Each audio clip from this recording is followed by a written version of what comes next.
My back! My back! What happened? Scratching me! What? Scratching me!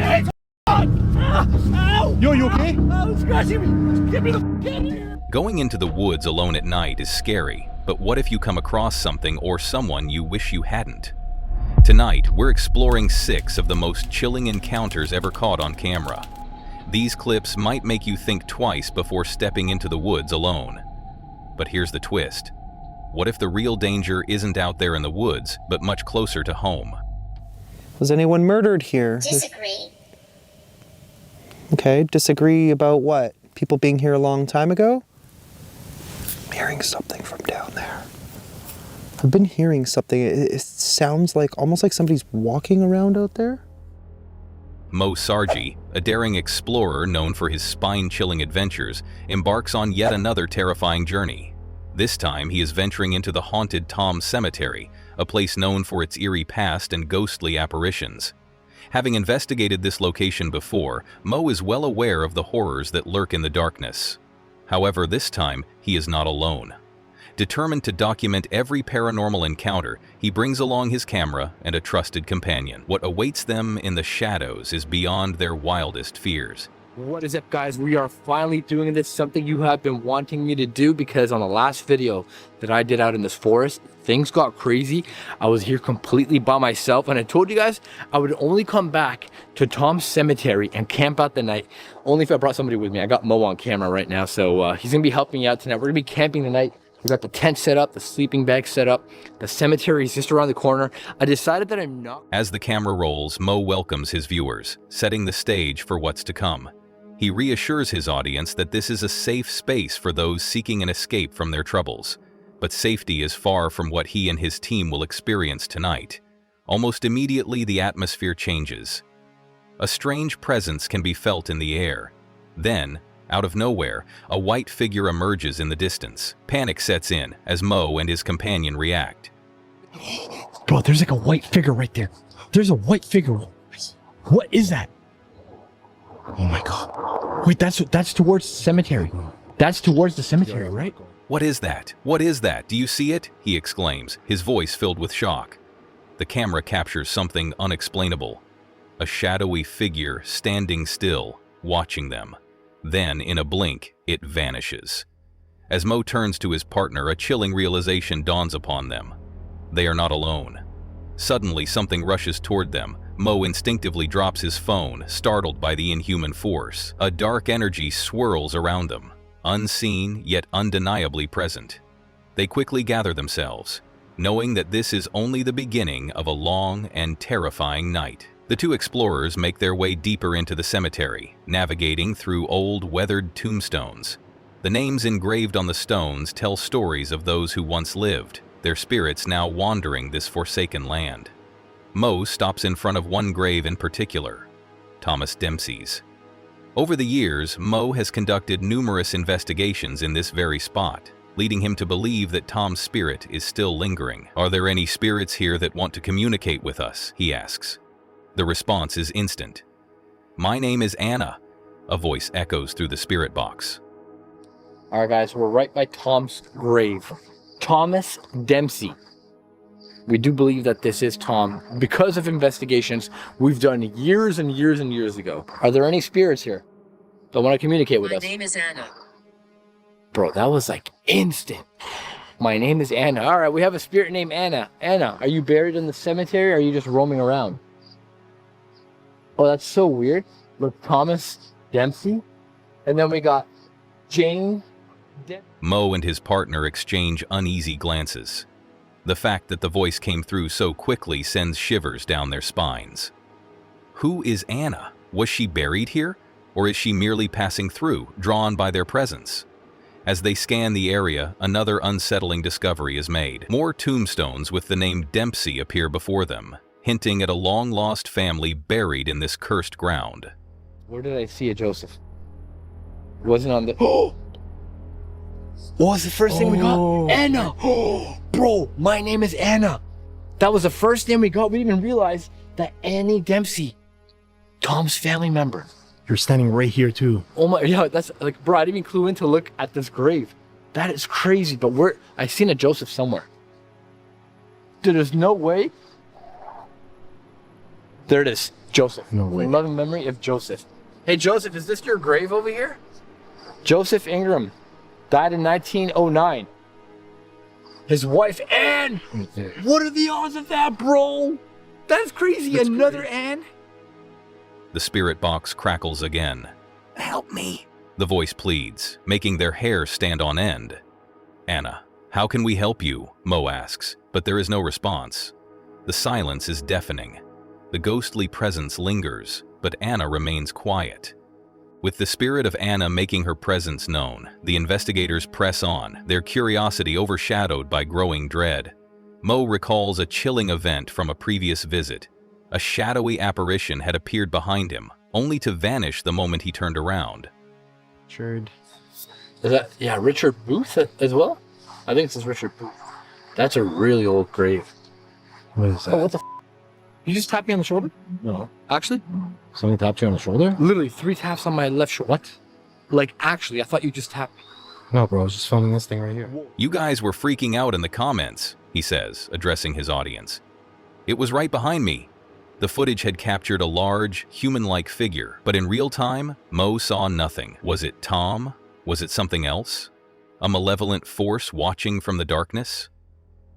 I'm not gonna say the name. It's really hard to not say it. What was that? You see that? I saw something. I thought I saw something like fly through here. Me too. But just from the corner of my eye.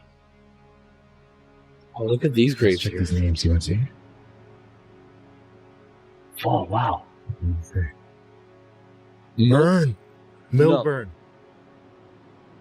No. Bro. You think so? It said burned, and that says Milburn. Bro. I don't know, man. No way. No, No way. way. And look at that. The thought alone is enough to send a wave of unease through the group. Yo, Tom, you want to show yourself again? Mo calls out into the night. His voice, steady but filled with anticipation. The idea of being watched suddenly becomes overwhelmingly real. How many spirits are lurking in the shadows, observing their every move? Thousands? Perhaps even spirits from an era before this cemetery existed? This land was once home to Native American tribes. Could it be their restless souls wandering, seeking peace? A sudden rustling in the bushes makes them freeze. The sound of heavy breathing follows, but there's no one in sight. Did you hear that? Mo whispers. His partner nods, eyes wide with fear. The sound grows louder, closer. Then, as quickly as it started, it stops. So many mosquitoes. Somehow they're getting in. I think we let them in, to be honest. That's interesting that we're... What the f is that? That was a female scream. No, just wait here. Just wait. What is that? What is that? You see that? What the f is that? Bro, there's like a white figure right there. There's a white figure. What is that? Oh my god. Wait, that's towards the cemetery. That's towards the cemetery, right? Go in there, man. Then, a scream. A blood-curdling sound echoes through the trees, followed by the sight of something white moving in the distance. Did you hear that? Mo gasps. That yell! We heard a scream. His partner stiffens, scanning the area with wide, fearful eyes. The spirit talker device remains eerily silent, offering no immediate explanation. Then, suddenly, the word feathers appears on the screen. Feathers? Mo repeats, confused. And now it says, angel. We heard a scream and then some white figure? That's gotta be it, right? Hello? I'm not getting anything on the spirit talker. It's still going too. We got feathers though. It said feathers. That was weird. And I said angel. It's white. Bro, I literally looked like a ghost or some type of angel. What the f was that? Torch. Yeah, we have a torch. We got a flashlight. Their eyes dart back to the white figure, still visible through the dense foliage. Could it be an angelic presence? Or something disguising itself as one? Mo ponders aloud. The figure resembles a ghostly shape, its movements unnatural, almost floating. As they inch closer, another word flashes across the device. Torch. We have a flashlight. Does it mean that... His partner asks, lifting the beam toward the figure. But as soon as the light hits the spot where the figure stood, it's gone. No footprints, no broken twigs, nothing. Whatever it was had vanished into thin air. So this is still exactly the same area where we've seen it. Bro, you're crazy. We're actually going towards there? Yeah, bro. That went straight to the actual graves, bro. Let's go this way. The night grows colder and the air thickens with an oppressive energy. Then, without warning, Mo lets out a cry of pain. "Something scratched me," he yells, clutching his back. His partner rushes to his side, panic-stricken. "Bro, please take a picture," Mo pleads, feeling the burning sensation intensify. Are you gonna hurt us though? Like we just want to camp out the night. Is that okay? Do we have your permission? My back! My back! What happened? Scratching me! What? Scratching me! What are you talking about? Ow! Yo, you okay? Oh, it's scratching me! Get me the get in here! God. Oh my God. Something just scratched my back. Oh my freaking God. Oh dear God. Yo, you okay? Oh dear God. Oh dear God. Oh my God. As they check his back under the camera's light, the horror becomes undeniable. 2 deep, parallel scratches run across his skin. "He came from behind me," Mo exclaims. The wounds are fresh, their redness stark against his pale skin. But what's even more terrifying is the precision. Ready? Is there anything on my back? Oh my God, bro, right here. Wait, actually? I don't know if you can see that. Yeah, right there. Holy, Actually? huge. I told you I got scratched up, bro. There's like 2 lines right here. Actually. Yeah, actually, huge. Jesus. And more here. Really? Can you take a picture for me? Oh my God. Dark entity here. Oh my God. It creeps behind you. It came from behind me and it scratched me from behind, bro. The marks are identical, perfectly even, as if something with claws had raked down his back with calculated force. "Something massive scratched me," Mo whispers, his mind racing. As the night nears its end, Mo and his partner realize they have overstayed their welcome. Whatever spirit or entity resides here has made it clear it does not want them around. "That's enough for tonight," Mo says, packing up his equipment, but deep down he knows this is far from over. Before leaving, he turns to the camera one last time, addressing his loyal viewers. If you enjoyed this investigation and want to see more, follow me on Instagram and check out the merch store. We do this for you guys, and we appreciate all your support. With that, the 2 investigators make their way out of the haunted cemetery, their minds heavy with the horrors they've witnessed. One question remains: was this their last encounter with Tom, or is something even darker waiting for them next time? In this thrilling journey, we meet Angelo, an explorer who takes his viewers on a wild adventure to abandoned and haunted locations across the globe. His aim is to document these eerie spots and share them with his audience, allowing them to experience what he uncovers. He emphasizes the thrill of exploring places that are often forgotten or left in disarray, giving us a peek into locations that were once full of life but now stand still in time, waiting to be discovered. Angelo's channel, Exploring with Angelo, is dedicated to showcasing some of the most mysterious and spooky locations. As the episode starts, Angelo hints at the eerie and unusual things he is about to encounter during his travels. The setting is ominous, filled with suspense and an ever-growing sense of dread. From the start, you feel a creeping sense of curiosity and unease as Angelo prepares to venture deeper into a place that might hold secrets beyond the ordinary. What's up, guys? Welcome back to the channel. We are embarking on a brand new adventure. We're actually out here in Northern Ontario, back at a place that I dubbed Angelo Island, which is literally right there. It is this small little petite island.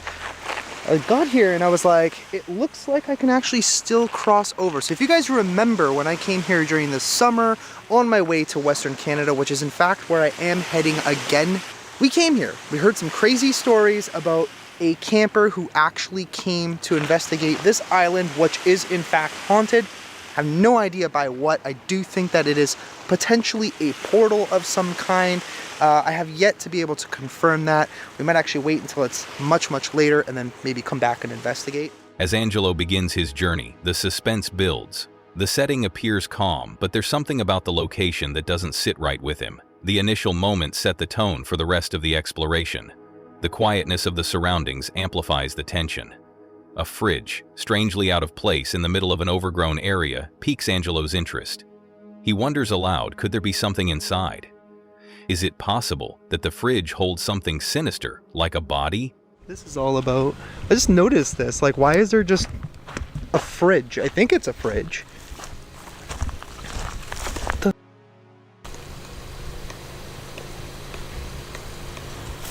Dude, what if there's like a dead body in there?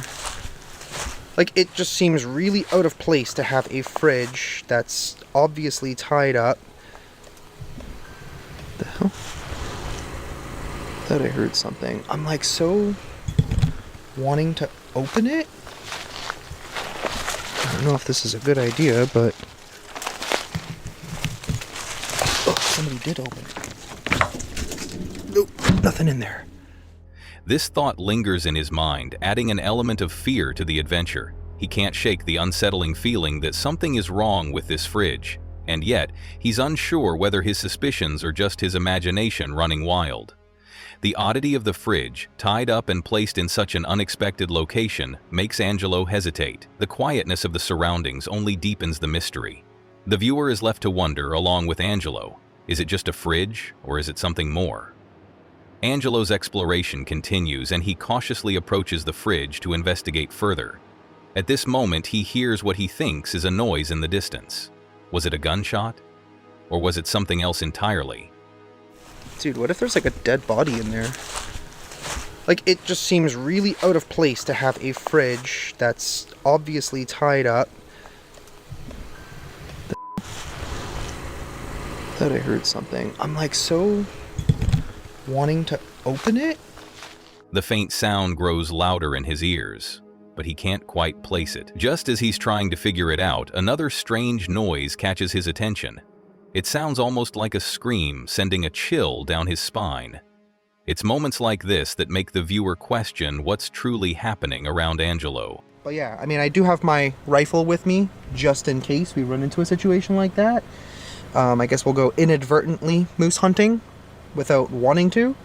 But let me go and see what the hell this is all about. I just noticed this. Like, why is there just a fridge? I think it's a fridge. As Angelo ventures further, the eerie atmosphere thickens. The sounds become harder to ignore. At first, he hears something faint, like a faint thud in the distance. But it soon grows more distinct. He starts to suspect that he's not alone. There are movements around him, small noises that sound like footsteps or whispers. Well, I definitely remember this. It's really beautiful out here. So quiet. Damn. So this is the first lake. There is another one, and that's kind of the one that I'm aiming to get to. What was that? Is that a gunshot? Like I said, people do hunt here. So we could see people hunting, or hearing them, rather. Thought I heard something else. Not a gunshot, but something else. Sounded like it came in that direction, which is where I'm heading, essentially.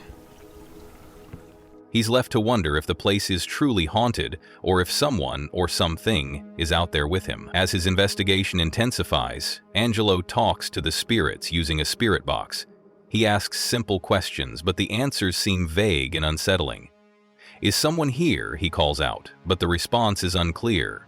The unease grows with each passing moment as Angelo becomes more aware that something is not quite right. Despite his nerves, he presses on, determined to uncover the truth about this mysterious place. The viewers are kept on the edge of their seats, wondering whether Angelo will find answers or if the unknown forces will continue to elude him. A sharp sound in the distance catches Angelo's attention, sending him into high alert. He believes that it came from down the path, and it's just enough to send his heart racing. There's something haunting about the way the noises echo in the silence, leaving him feeling both excited and scared. As he tries to rationalize what he hears, he asks himself if the source of the noise is an animal, a person, or something else entirely. I don't even know which area I want to go to. I'm thinking back there. First things first, I got to clean up my backup camera because it is literally driving me crazy. Yeah, there ain't nobody around. I'm like half expecting somebody to show up, but there's no one here. I don't even know where that trail goes. I'm kind of curious of that too, but I don't have too much daylight. Oh, finally gotta clean that. Okay, that should be better. His hesitation shows as he contemplates whether to move forward or retreat, unsure of what the next step will bring. At this point in his exploration, Angelo finds himself in a deeper, more secluded area of the site. It's warmer here, a stark contrast to the coldness he felt earlier. The shift in temperature adds to the eerie vibe of the location. Angelo feels the presence of something more, something ancient. He's been exploring for a while, but now he's beginning to feel that he's tapping into something far older than he initially expected. He presses on, trying to make contact with any spirits that might be lingering around. This is when the real tension ramps up. Angelo speaks to the air, asking questions about the location's past. "Is anyone here?" he asks, trying to make contact with any spirits lingering in the area. The response he receives, though brief, only deepens the mystery. He wonders if the spirits in this place are too shy, unwilling to reveal their secrets, or perhaps they have no desire to interact with him at all. Okay, is there somebody hunting out here? Okay, I want to get back there.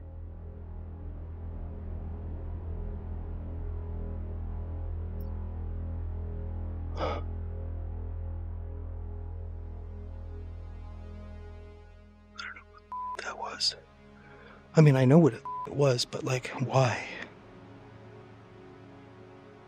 I kind of feel like if somebody's gonna take some shots at me or something. With every unanswered question, the silence becomes even more oppressive, and the unease mounts. It's as if the land itself is holding its breath, waiting for Angelo to make the next move. As the investigation progresses, the sense of dread becomes almost palpable. Angelo picks up a strange feeling, as if he is being watched. He stands still for a moment, hoping to hear something, anything that would explain the strange occurrences he's witnessed so far. Just as he's about to give up, a faint voice echoes through the air. The sun is officially going down. I keep periodically hearing what sounds like gunshots down there.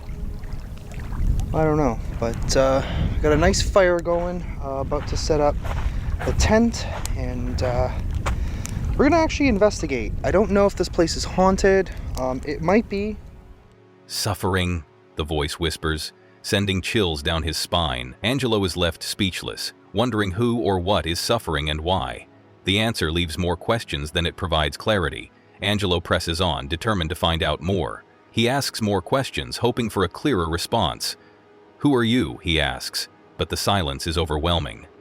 He stands in the stillness, waiting for any sign that something is present.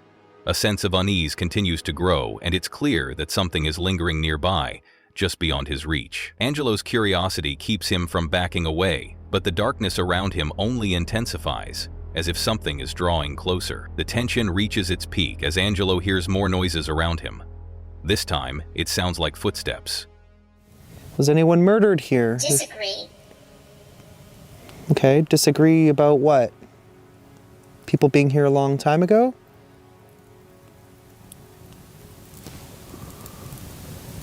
I'm hearing something from down there. I've been hearing something. It sounds like almost like somebody's walking around out there, but I'm not sure.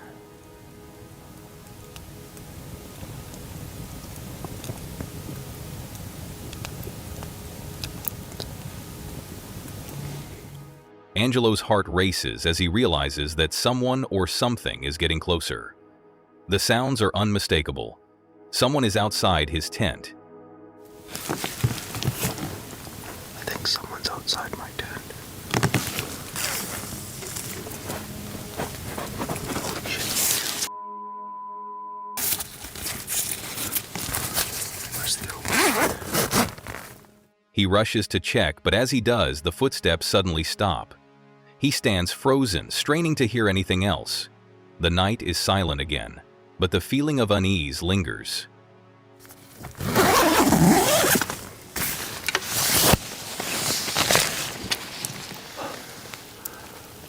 See anything?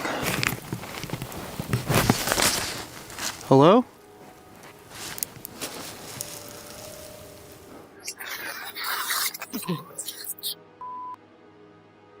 It's cold out there. I was like barely asleep. It sounded like somebody walked up to the tent.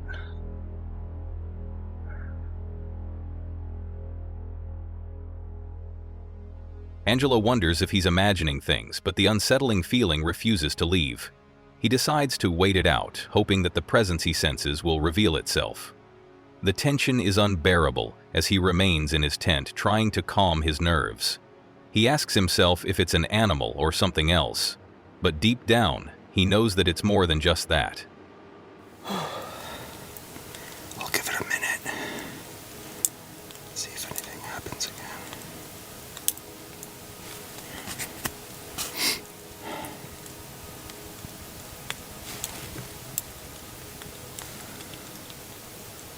So for a second I thought I heard music and a car. I don't see why anybody would be coming in here at this time. The sounds were too distinct to ignore, and they made his heart pound with fear. The viewer is left wondering if Angelo will confront whatever is outside, or if he will be forced to stay hidden, alone in the darkness.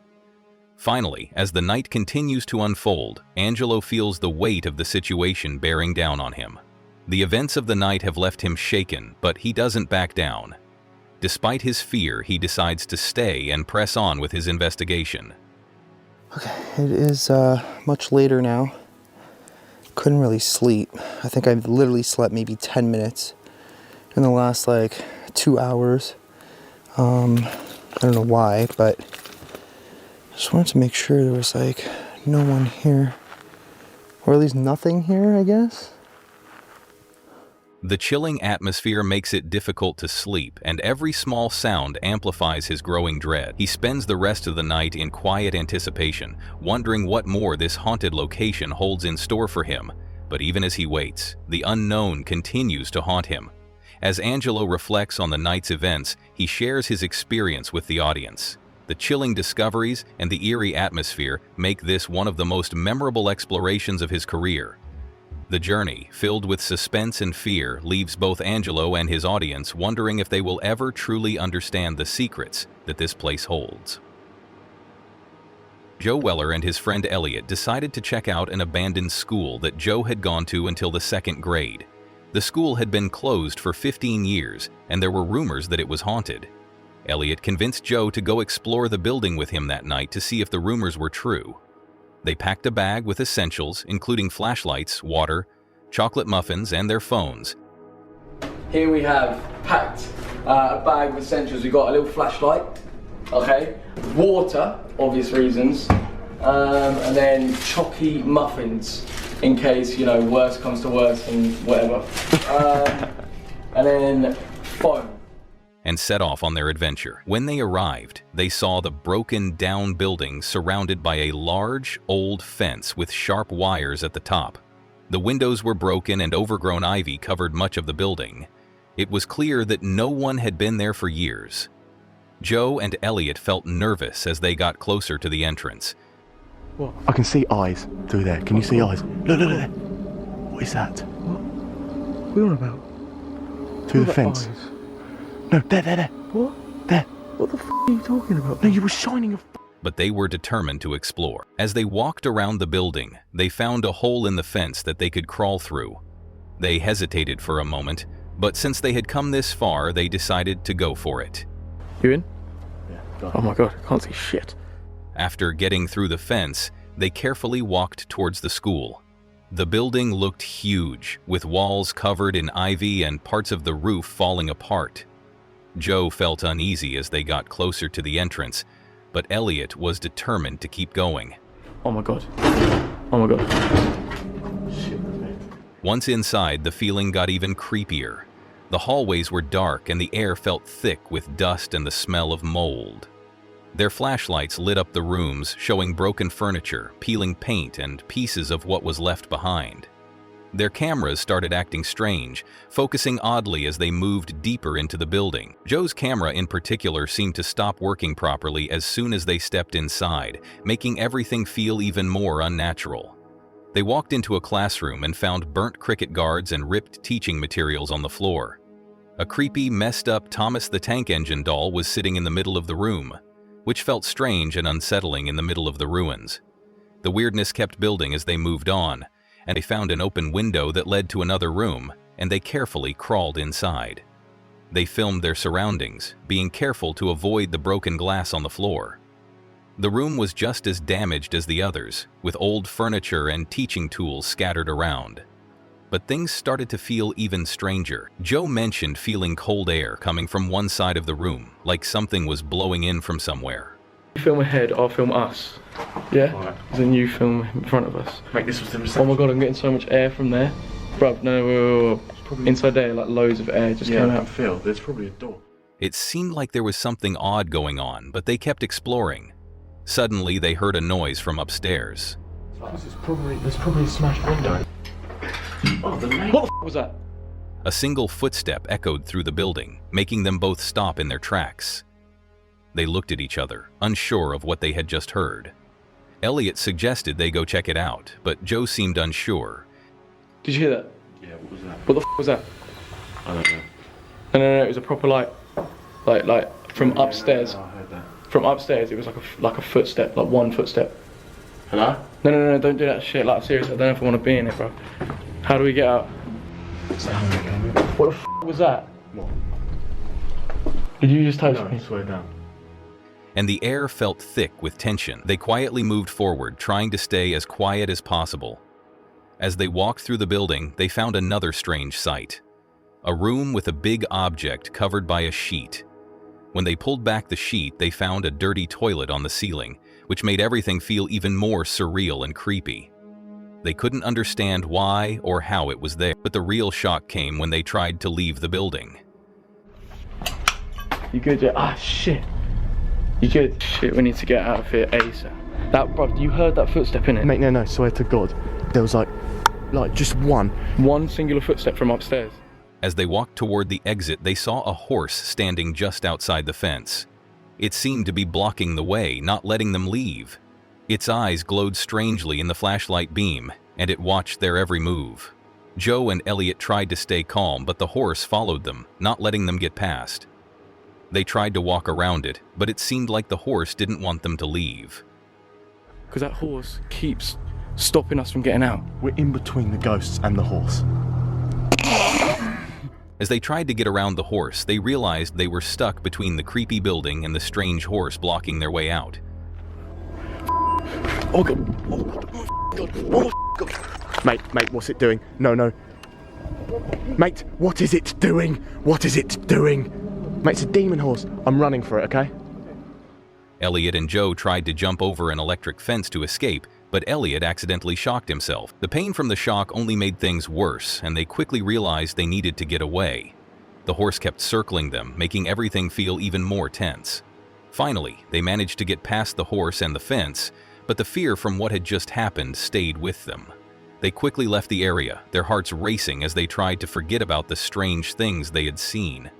The horse and the odd sounds in the building stayed with them, even after they left. Even though the horse and the creepy feeling in the abandoned school were strange, Joe and Elliot were relieved to be out of there. The mystery of the haunted school would remain unsolved, but they couldn't ignore the fact that something unusual had happened while they were there.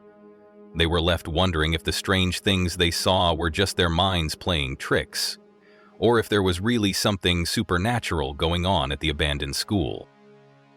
In this spooky episode of Hunting the Dead, Jody Dean and his team start a ghost hunt that quickly goes from strange to scary. As they walk through the location, weird things begin to happen almost right away. A bathroom door slams shut by itself, even though no one is touching it. What is here? Whoa! What the fuck, motherfucker? Setting the mood for what's coming next. The team quickly becomes alert, with one member saying they heard a growl. Jody? but they aren't sure if it came from inside or outside the house. The tension builds as the group starts to feel like something is there with them. Jody moves carefully through the area, feeling the rising tension. They hear more strange noises and see more odd movements. The team finds a Ouija board.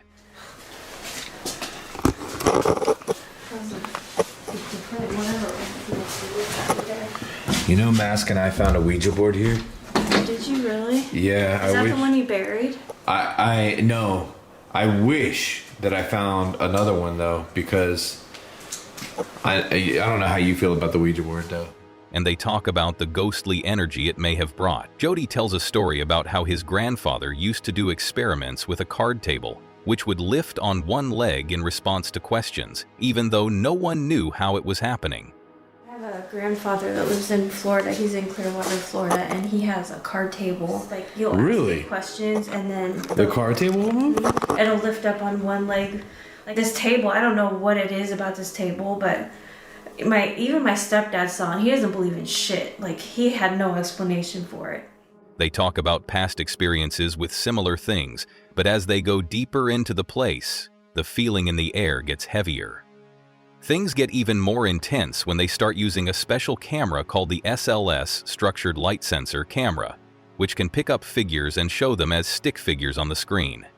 The team begins to see strange shapes moving on the camera, making everyone feel more uneasy. Jody's voice shakes a little as he asks the spirits to make themselves known. The team's nerves grow, but they keep going, hoping to capture something real. They think there might be a child's spirit around, or something darker hiding nearby. The feeling of being watched becomes almost too much to handle. Things get even creepier when an orb appears on the camera. So I can go handsies. See this? I had a flashlight. I'm like, holy shit, there was just a fucking orb behind you. There was an orb? It went this way. I didn't know if you said orb or the org. Floating behind one of the team members. But as the orb fades away, the mood changes. The team hears a strange voice followed by more mysterious sounds, which makes the tension rise even more. The feeling of being surrounded by something invisible continues to grow, and it's clear that something or someone is near them. When they turn their attention to the outside, things get even scarier. Jody notices that his car is suddenly running, even though he had turned it off earlier. Panic sets in as they rush outside to check on the car, their minds racing with fear. Could the spirits be trying to talk to them through the car? Or is something even worse going on? The team wonders if the spirits they've been trying to reach, named George and Elan, are somehow involved in these strange events. The feeling that they are being targeted gets stronger when they hear a voice that sounds like it's mocking them. Realizing they've reached their limit, the team decides to leave the haunted place. Their nerves are shot and the awful feeling doesn't go away. They can't shake the thought that something is following them, watching them as they try to escape. It's clear that the spirits they've been interacting with aren't friendly, if they were even human spirits at all. As the team hurries to leave, the night becomes a blur of fear and confusion. They can't be sure what they encountered, but it's clear that something ghostly happened. The strange voices, the figures they saw on their devices, and the weird events with Jody's car all point to something far scarier than they first thought. The night ends with the team feeling a strange relief, but also a lingering fear that what they experienced isn't over. The spirits they met might still be around, and the questions about what really happened that night will leave both the team and the viewers wondering what's beyond the world we know. A lone explorer, armed with nothing but his survival gear and an iron will, ventures deep into the heart of an isolated forest. The air is thick with an eerie silence, broken only by the occasional rustling of leaves and distant animal cries. Honestly, I've never known a woods with so many strange noises. It's not just your normal birds and stuff and planes. There's a lot of planes. There's like this weird, well, I don't really know how to describe it, but I'll burn out in a bit, sit here and enjoy a fire for a little while and then, yeah, head to bed. The hammock's really comfy, thank God, so I should sleep well, I would think. He has spent years navigating the wilderness, but this night feels different. Something unseen lurks beyond the glow of his campfire, watching, waiting. His breath is steady, but his mind races with questions. What if he's not alone? What if the stories about these woods are true? Determined to challenge himself, he embarks on a daunting task, spending 48 hours alone in the wilderness. With only his hammock, a flickering fire, and the darkness surrounding him, he prepares for a night filled with uncertainty. Don't judge me, there's only about 4 in here. Maybe 5. You can't waste good balls. Anyway, not bad at all. He speaks into the camera, trying to mask his nerves with a casual tone. This is it. 48 hours in the woods, alone. No backup, no one nearby. Should be fine, right? A forced chuckle escapes him, but it does little to ease the rising unease creeping up his spine. The forest, though serene by day, takes on a sinister persona as night falls. The distant sound of children screaming, a gunshot echoing through the trees, and an unsettling cacophony of noises shatter his initial confidence. That's a bird. That's a gunshot. I don't know if you'll be able to hear a lot of this, it's pretty distant, but it sounds like kids screaming. The crackling of twigs beneath unseen feet sets his heart pounding. His flashlight flickers slightly, making the surrounding darkness seem even more oppressive. What the was that? I don't want to turn the light on because I'm pretty convinced there's been a person or persons. I swear to God, that was footsteps, he whispers, barely audible. I didn't want to turn the light on earlier because I swear to God that was footsteps. His breath catches as he strains his ears, listening. The wind? An animal? Or something more sinister? He tries to rationalize the sounds, perhaps animals or the wind, but a deep unease settles within him. The noises are not random, they feel deliberate. His instincts sharpen, his pulse quickens. As he gazes into the abyss of the night, every shadow morphs into a potential threat. He knows what deer sound like, yet the footsteps around his camp are too measured, too deliberate to be an animal. The tension grows unbearable. Then, another noise, closer this time. His hand tightens around the handle of his axe, his only real form of protection. I don't like this, he mutters. His voice is low, laced with fear, but he knows he has to keep filming. If something happens, at least there will be proof. I've got no idea if you guys heard that or not, but honestly, I don't like it, I'm gonna be honest. It's not deer, like I know what deer sound like, I've spent so much time with deer. The night drags on, the silence between sounds becoming even more unnerving.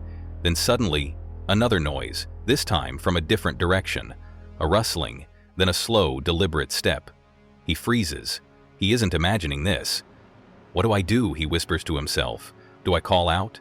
Do I stay quiet? His heart races. He can feel the sweat forming on his forehead despite the cool night air. He grips his knife tighter.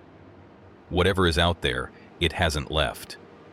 Despite the growing tension, he forces himself to remain calm. He sits by the fire, the dancing flames offering a false sense of security. The hammock sways gently beneath him, a fragile sanctuary in an otherwise hostile environment. But then, a sound. A distinct movement just beyond the tree line. His heart pounds against his ribs. He holds his breath. Okay, I know I heard that, he says, voice shaking slightly. I don't want to turn the light on because I don't want to see what's out there. The weight of his own words settles over him like a suffocating blanket. What if he turns on the light and sees something, or someone, standing there? Another step. Closer. His breathing quickens. He closes his eyes, listening harder, trying to pinpoint exactly where the sound is coming from. Then the realization strikes. This is not just paranoia. He is being watched. A primal fear grips him as he listens to the relentless footsteps circling his tent. Minutes feel like hours. His survival training clashes with the raw terror coursing through him. He debates his options: confront the unknown or lie in wait. The hammock creaks beneath him, betraying his slightest movements. His only advantage is the element of surprise. But does he really want to face what lurks in the shadows? A sudden snap of a twig sends his pulse into overdrive.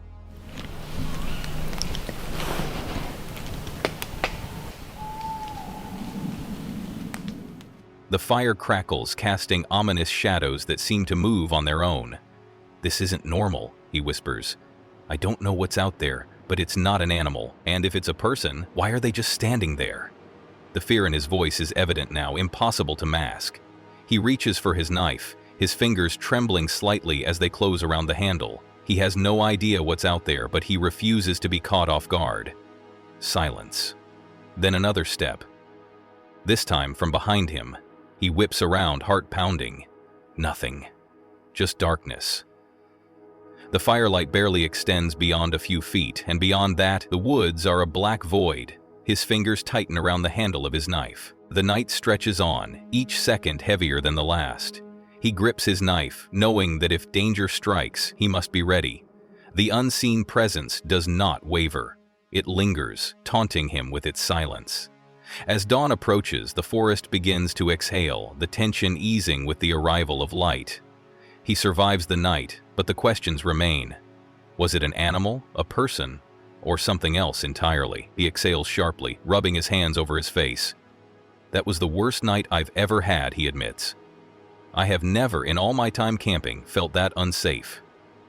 Packing up his gear, he glances back at the trees one last time. The woods seem peaceful again, but he knows better now. There are things out there, things that don't make sense. For those intrigued by the thrill of the unknown, the world beyond the campfire is a realm of endless possibilities and chilling discoveries. And as he walks away, he can't shake the feeling that something, or someone, is still watching. Even now, as he tells his story, he still hears those footsteps in his mind. He still wonders, what if he had turned on that light? What if he had seen what was standing there, just out of sight? Scottish Summitier's latest adventure takes him to one of the most notorious, yet breathtaking spots in all of Scotland. Known for its spine-chilling reputation and unsettling tales, Louis Belt Lodge is said to be one of the most haunted campsites in the country.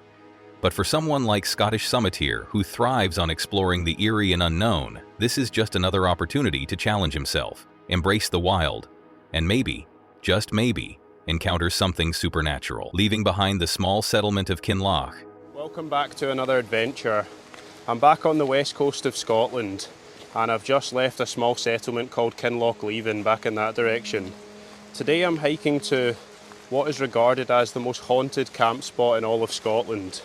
There have been many reports of paranormal activity, and one particular case in which 2 people experienced some pretty terrifying events. He sets out on a journey through the rugged Scottish Highlands. His hike is going to take him deep into the wilderness, far from any sign of civilization, to a place where, for centuries, people have reported strange occurrences, unsettling noises, and ghostly sightings. He's heading to Louis Belt Lodge, a crumbling ruin with a dark and terrifying history. And though it's all a little unnerving, he's excited. He knows the road ahead will be tough, with steep inclines and dense forests, but he's determined to make it to the haunted campsite. This is insane how steep this is. Man, I'm roasting already.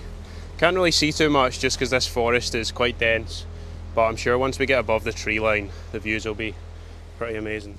From the very start, the hike is intense. Scottish Summitier makes his way through thick woods, the terrain incredibly steep as he climbs higher and higher.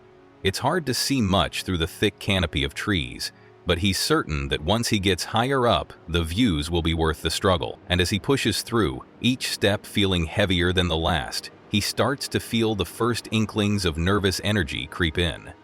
He's about to hike into one of Scotland's most famous haunted spots, alone. Wow, that is Loch Leaving down there, and that is the wee village Kinloch Leaving. Got the Papa Glencoe on the left there. Oh man, that is some view. And then the Mamore Mountains over in this direction. Though he tries to brush it off with a laugh, part of him can't help but wonder what awaits him at the end of this hike. The further up the hill he climbs, the more the weather starts to match his mood. Pathetic fallacy, he jokes, using the literary term for when the weather mirrors a character's emotions. It's gray, overcast, and slightly eerie, with clouds hanging low in the sky and a light drizzle of rain. But you never get tired of it. Some view. And it looks like the sun's actually coming out now as well, which is ideal.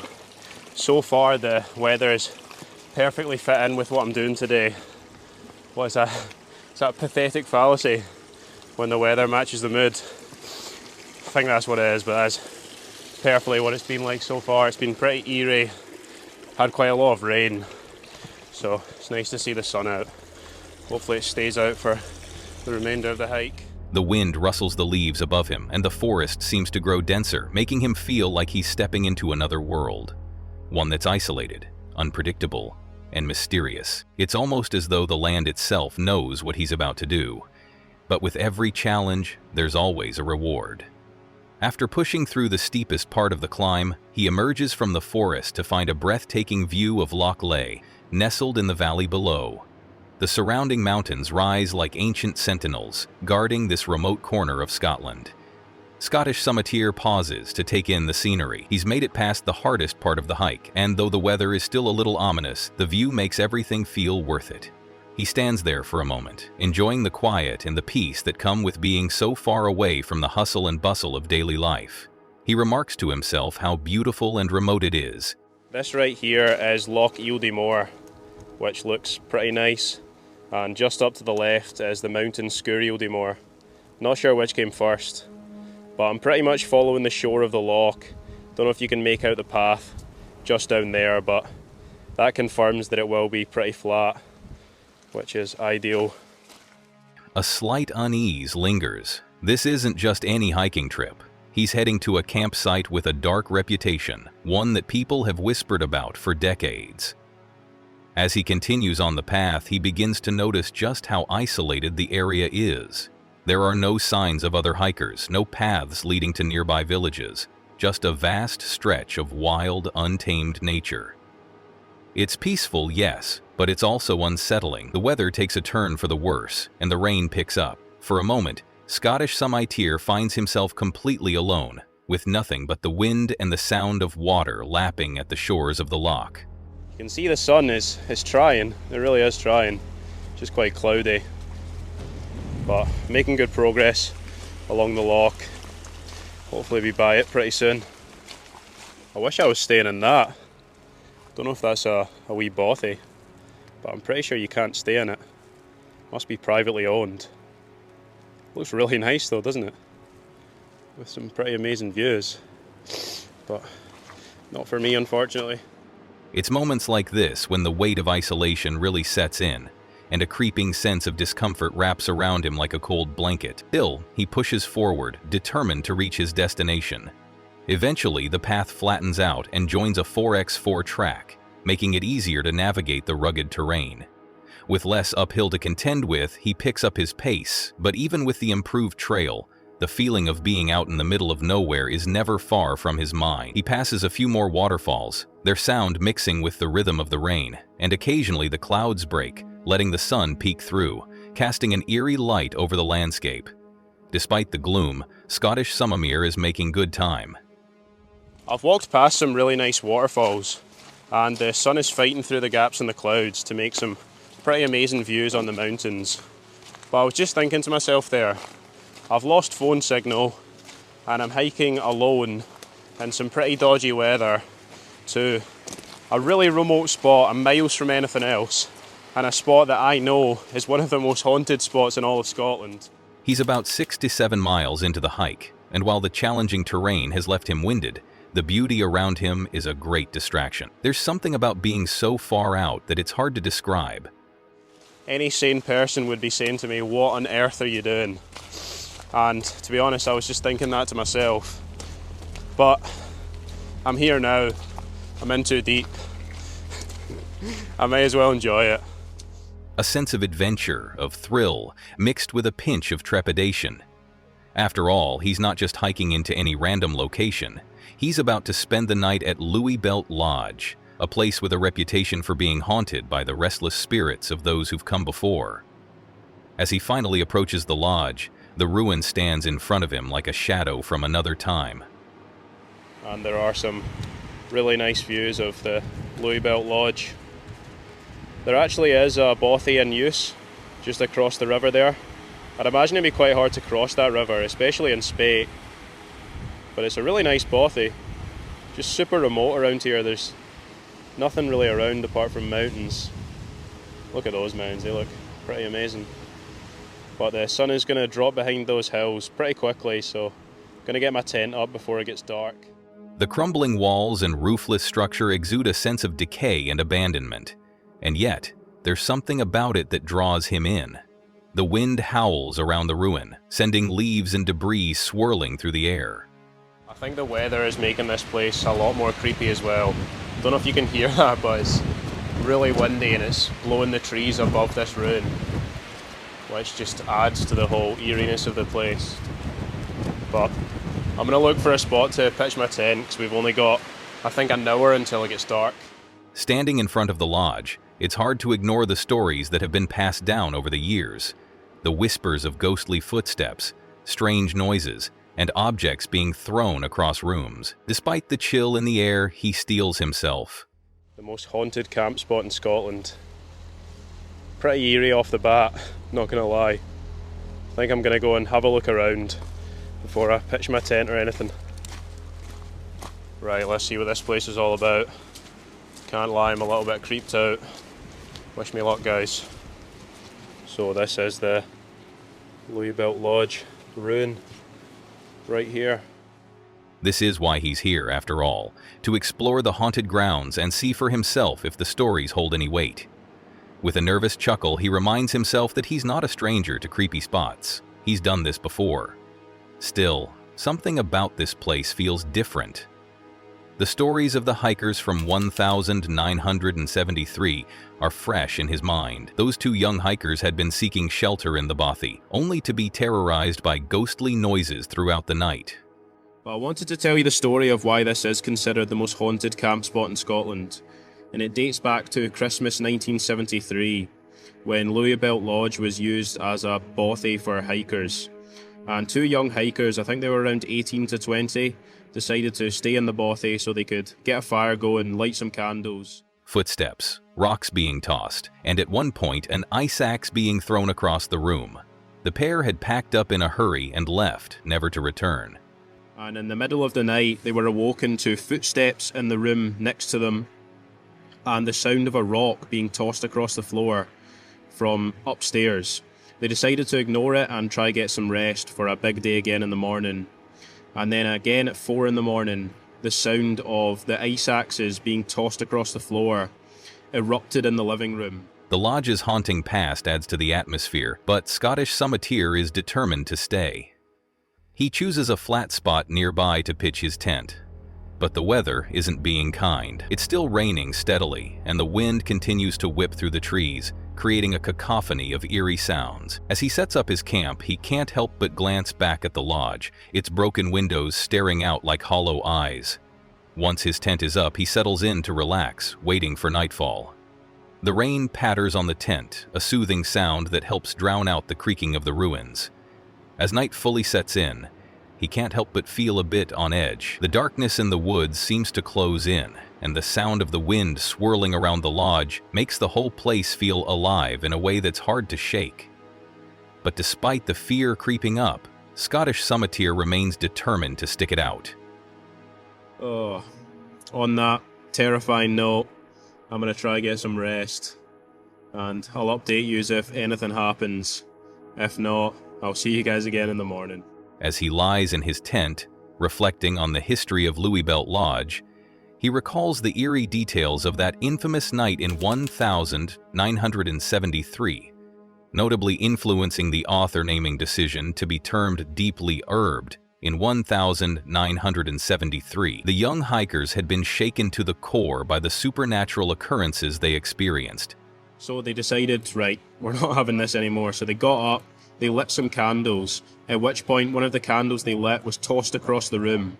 So they decided, we've had enough of this. They packed up all their stuff, they left the bothy, never to return. And yet, as he lies there, he feels no such disturbances. No strange noises, no footsteps, no shadows lurking in the corners of the ruin. It's almost quiet. Too quiet. But the night passes without incident. No ghostly encounters, no sudden flashes of light or unexplained sounds. Just the rain and wind, the occasional creak of the tent, and the ever-present, creeping feeling that something just doesn't feel right. When morning finally breaks, Scottish Summiteer wakes up feeling both relieved and a little disappointed. While he'd been hoping for some sort of paranormal encounter, he's left with nothing more than a peaceful, albeit eerie, night surrounded by nature. Well, good morning everyone. I have packed everything up and I'm ready to go. As always, I've left no trace. You always want to make sure you leave the camp spot exactly how you found it. Louis Belt Lodge is looking pretty creepy this morning with this gloomy weather. Packing up his tent, he takes one last look at the lodge. The weather is still gray, and the entire ruin seems to stand there silently, almost as if waiting for someone else to uncover its mysteries. As he makes his way back down the path, the rain picks up again, and the muddy trails make for a slower journey. The sense of isolation lingers, but he's glad to be heading home. I have one last look inside. It's got a pretty creepy feel to it, to be fair. As all ruins do, to be fair, but this one in particular, just because of the stories. And for context, I was camping just through that window on that wee grassy spot there. No ghosts, no strange occurrences, just a wild night in a wild place. And though he didn't experience anything ghostly himself, he knows the stories will always be part of the lodge's legacy. By the time he reaches Kinloch, he reflects on the experience. How beautiful and remote the area is, how haunting the ruins are, and how the stories surrounding Louis Belt Lodge will never quite fade, even though he didn't encounter anything otherworldly. Some places just hold on to their mystery, no matter how many times they're explored. And as Scottish Summiteer leaves the remote hills behind, he knows that the adventure isn't over. There are always more stories to uncover, more wild places to explore, and who knows, maybe next time he'll encounter the ghosts of Louis Belt Lodge for himself. Well, that's it for today's video on the most disturbing camping encounters ever caught on camera. We hope it gave you chills and maybe made you think twice before your next camping trip. If you liked this video, make sure to hit that like button, share it with your friends, and don't forget to subscribe for more creepy content. Also, drop a comment and let us know which story scared you the most, or if you've ever had a strange experience in the woods. Thanks for watching, and remember, nature can be amazing, but always stay safe out there. See you next time, and keep your eyes peeled for the unexpected.